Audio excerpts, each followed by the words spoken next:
भाउजू खोइ र के गर्ने यहाँ प्याज लाउनलाई चाहिँ खन्न थालेको फेरि भाउ त काम गर्नुपर्छ अनि उठा बस्नु होइन भाउजूको टाउको दुखेर होइन टाउको दुखेर बिचरा ए आउन भाउजू नमस्ते नमस्ते नानी आउन सन्चै हुनुहुन्छ सन्चो होइन भन्नु नि त सन्चो होइन जुठो खाना सक्दाखेरि ढिला भयो के त्यही त काम गर्नुपर्छ अब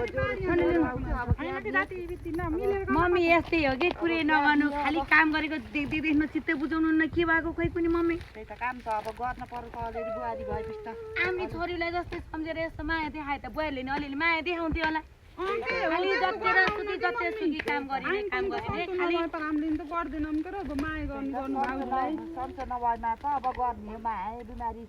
सन्चो भएपछि त गर्नु पर्यो नि अनि मम्मीले पो खाएर तल झर्नुहुन्छ र जुठो भाँडो गऱ्यो भने पाल बाँधेर आउनु हो बिचरा टाउको दुखेर